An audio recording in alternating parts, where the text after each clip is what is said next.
محمد وعلى آله وأصحابه وأزواجه وذرياته وسلم تسليما كثيرا كثيرا.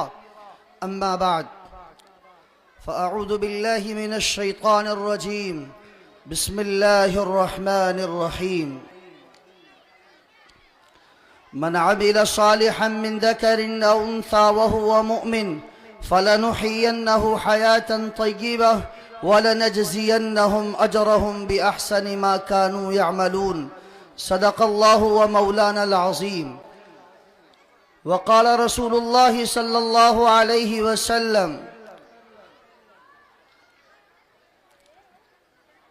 بادروا بالأعمال الصالحة ستكون فتن كقطع الليل المظلم، يصبح الرجل مؤمنا ويمسي كافرا ويمسي مؤمنا ويصبح كافرا يبيع دينه بعرض من الدنيا، أو كما قال عليه الصلاة والسلام.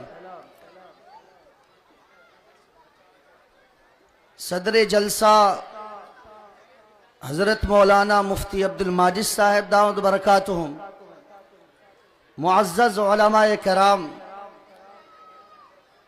اور میرے دینی بھائیوں، ماں اور بہنوں، اللہ تبارک و تعالیٰ نے ارشاد فرمایا ہے: جس نے نیک اعمال کیے مردوں میں سے اور عورتوں میں سے اور وہ مومن بھی ہے، فَلَنُحْيِيَنَّهُ حَيَاةً طَيِّبَةً. تو اللہ تبارک و تعالیٰ کا ایک ضابطہ ہے کہ جو اللہ کا حکم پورا کرتا ہے اور اللہ کے مرضی کے مطابق زندگی گزارتا ہے، اللہ کا قانون اور ضابطہ یہ ہے کہ اللہ دنیا میں بھی اسے انعام عطا فرماتا ہے اور آخرت میں بھی انعام عطا فرماتا ہے. دنیا میں بھی انعام اور آخرت میں بھی انعام، اللہ کا یہ ضابطہ ہے. اس ضابطے کے تحت اللہ نے فرمایا: فَلَنُحْيِيَنَّهُ حَيَاةً طَيِّبَةً، کہ دنیا کے اندر خوشگوار زندگی عطا فرمائیں گے اور آخرت میں اللہ وہ چیز دے دے گا، ٹوٹے پوٹے جو اعمال دنیا میں کر رہے ہیں اس سے کہیں بہتر. لیکن یہ اعمال صالحہ اور اللہ تبارک و تعالیٰ کے احکام کو پورا کرنے کی جو طاقت پیدا ہوگی وہ اہل علم اور اہل اللہ کی صحبت سے. اس لیے کہ آپ پچھلی تاریخ اٹھا کر دیکھیں، صحابہ کی سیرت پڑھیں، آپ سیدنا ابو بکر رضی اللہ تعالیٰ عنہ کی سیرت پڑھیں اور سیدنا عمر کو پڑھیں، سیدنا عثمان کو پڑھیں، سیدنا عبد الرحمن بن عوف کو پڑھیں اور سیدنا علی کو پڑھیں، سیدنا معاذ بن جبل کو پڑھیں. ان کے اندر جو اعمال کی کیفیت پیدا ہوئی ہے اور ایمان کے اندر ایمان اور اعمال کا کمال جو پیدا ہوا ہے وہ حضرت محمد صلی اللہ علیہ وسلم کی صحبت، کہ حضرت محمد صلی اللہ علیہ وسلم کی صحبت کے بغیر ایک لمحہ بھی رہنا ان کے لیے گوارا نہیں تھا. اور اس صحبت سے ان کے اندر وہ طاقت پیدا ہوئی کہ اعمال اور ایمان کے اندر کمال پیدا ہوا ہے، اور اس صحبت سے ان کے علم کے اندر بھی رسوخ پیدا ہوا ہے. ان کے علم کے اندر، تقوی کے اندر اور اللہ تعالیٰ للہیت ان کے اندر جو پیدا ہوئی ہے وہ حضرت محمد صلی اللہ علیہ وسلم کی صحبت. آج بھی اللہ کا وہ ضابطہ باقی ہے، اور یہ میں نہیں کہہ رہا بلکہ خود باری الہ نے ارشاد فرمایا ہے: یا ایھا الذین آمنوا اتقوا اللہ وکونوا مع الصادقین. اے ایمان والو، تقوی اختیار کرو اور سچوں کے ساتھ ہو جاؤ. اور یہ بات تو طے ہے، صحبت صالح تورا صالح کند، صحبت طالح تورا طالح کند. میرے بھائی اور بزرگوں، آج کا جو ماحول ہے، اس ماحول میں اور آج کے حالات میں ہم علماء سے، بزرگوں سے، اہل اللہ سے کٹتے چلے جا رہے ہیں، جس کی وجہ سے نہ علم میں پختگی ہو رہی ہے، نہ خوف الہی پیدا ہو رہا ہے، نہ اعمال کے اندر پختگی ہے، بالکل دینی اعتبار سے گراوٹ پیدا ہوتی چلی جا رہی ہے. اگر علماء کا دامن پکڑیں، ان کی صحبت اختیار کریں، ان کے پاس بیٹھیں، تو کم سے کم اتنا ضرور ہوگا کہ ان کی نظر سے اور ان کی صحبت میں بیٹھنے سے ان سے تھوڑی سی بھی خوشبو اگر مل گئی اعمال کی تو آدمی کی زندگی سنور جاتی ہے۔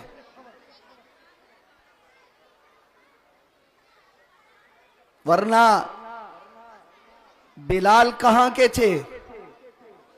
رسول اللہ کی صحبت میں آئے، رسول اللہ کی صحبت میں آئے، چمک گئے۔ عمر کہاں کے تھے؟ خود کہا کرتے تھے، عمر تجھے تو اونٹ نہیں چرانے آتا، بکریاں نہیں چرانے آتی تھی۔ رسول اللہ صلی اللہ علیہ وسلم کے ذریعے سے تجھے اسلام ملا ہے اور ان کی صحبت ملی تو تو خلافت کر رہا ہے، حکومت کر رہا ہے، ورنہ تجھے تو اونٹ بھی نہیں چرانے آتا تھا۔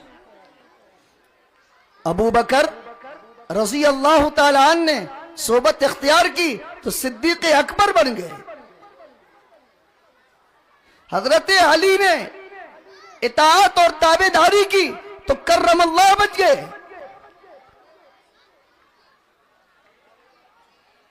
اس لیے میرا بھائی اور بزرگوں، دو بات عرض کر رہا ہوں، ایک تو یہ کہ اہل اللہ سے، اللہ والوں سے ہمارا تعلق ہو، اور دوسرا اپنے بچوں کو دینی تعلیم سے آراستہ کریں۔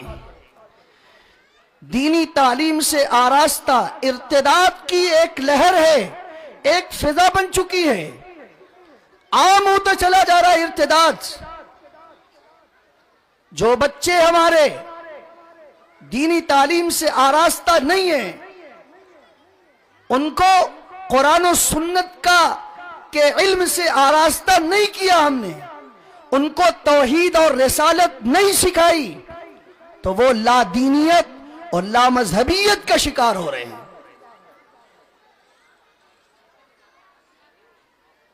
وہ کہیں شکیلیت کا شکار ہو رہے ہیں، وہ کہیں قادیانیت کا شکار ہو رہے ہیں۔ اس لیے سب سے پہلی ذمہ داری ہماری ہے کہ اپنی اولاد کو دینی تعلیم سے پختہ، اور خصوصاً جو بنیادی تعلیم ہے دین کی، عقائد کی تعلیم، یہ ضرور دے اپنے بچوں کو، ورنہ اگر عقائد سے آراستہ نہیں کیا، ہمارے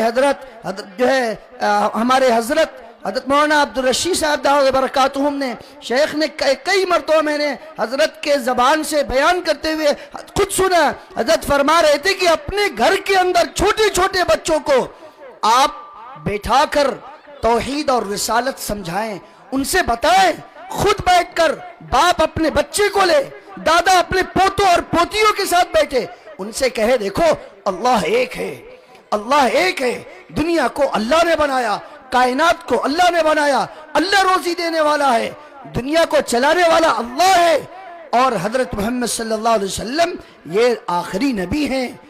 یہ توحید اور رسالت کے باتیں اور موٹی موٹی بنیادیں، موٹے موٹے عقائد چھوٹے چھوٹے بچوں کو باقاعدہ رٹایا اور بتایا جائے، ذہن نشی کرایا جائے۔ اور ہمارے مکاتب کے اندر الحمدللہ مدارس کے اندر یہی تعلیم دی جاتی ہے۔ اس لیے میں کہتا ہوں کہ اپنے بچوں کو 100% بچوں کو مکاتب سے، مدارس سے ضرور جوڑیں۔ آپ 100% بچوں کو مکاتب سے، مدارس سے ضرور جوڑیں۔ اگر میں بالکل یقین کے ساتھ یہ کہہ سکتا ہوں اللہ پر بھروسہ کرتے ہوئے کہ جو بچے مکاتب سے جڑ گئے، بنیادی تعلیم انہوں نے دین کی حاصل کر لی، کچھ روز کچھ سال اس مکتب کے استاذ کے پاس، مدرسے کے اساتذہ کے پاس تھوڑی دیر بیٹھا اور نورانی قاعدہ پڑھا، انہوں نے قرآن کی تعلیم حاصل کی، تعلیم الاسلام جیسی کتابیں پڑھی، عقائد کی چھوٹی چھوٹی کتابیں اردو کی اور عقائد کی، اسلامیات، دینیات کی پڑھ لی، تو یہ بات طے ہے کہ کوئی بھی باطل طاقت ہلا نہیں سکتی، ان کے ایمان کے اندر تزلزل نہیں آ سکتا. وہ ضرور ایسا محسوس ہوگا ان کے لباس سے اور ان کے چلن سے، ان کے اٹھنے بیٹھنے سے کہ شاید یہ دین سے دور ہے، لیکن عقائد دل کے اندر مضبوط اور پختہ ہوں گے. میں نے دیکھا ہے ایسے نوجوانوں کو جو نمازیں تو نہیں پڑھتے لیکن مسجد تک نہیں جا پاتے، لیکن یہ دیکھا کہ عقیدے کے اعتبار سے وہ مضبوط ہوا کرتے ہیں. اگر ان کے سامنے بات کی جائے اور ان کو سمجھایا جائے تو وہ فوراً اقرار کرتے ہیں اور آتے ہیں. لیکن وہ بچے، میں نے ان نوجوانوں کو بھی دیکھا کہ جو نوجوان دینی تعلیم سے بالکل ناواقف ہیں، قرآن کی تعلیم نہیں حاصل کی، انہوں نے مکتب میں کبھی نہیں گئے، مدرسے میں کبھی نہیں گئے، مسجد کا منہ نہیں دیکھا، قرآن کا منہ نہیں دیکھا انہوں نے، تو پھر ان کو اگر سمجھائیں. میری ملاقات ایک نوجوان 22-24 سال کے نوجوان سے ہوئی، اور اسی طرح کا نوجوان جب اس سے بات ہونے لگی تو کہتا ہے کہ مولانا اس میں کیا رکھا ہے، آج تو اچھی تعلیم ہے ماشاءاللہ، میں نے انگریزی پڑھی ہے اور میں ڈاکٹر ہوں اور جو ہے اچھا پیسہ کما رہا ہوں، لوگ رسپیکٹ کر رہے ہیں، ہماری عزتیں کر رہے ہیں، تو اب مکتب میں جانے کی اور قرآن پڑھنے کی، مسجد میں جانے کی کیا ضرورت. ایک مسلمان کا بچہ اور ایسے باپ کا بچہ جس کا باپ دیندار ہے، 5 وقت کا نمازی ہے، تہجد گزار ہے. یہ بات طے ہے میرا بھائی اور بزرگوں کہ اگر دینی تعلیم سے اپنے بچوں کو اور موٹے عقائد سے جو ہے واقفیت نہیں کرائی تو وہ بچے نہ آپ کا بڑھاپے میں سہارا بنیں گے اور نہ دین کے ہوں گے اور نہ دنیا کے ہوں گے. اس لیے آپ حضرات سے درخواست ہے کہ اپنے بچوں کو مکاتب سے جوڑیں.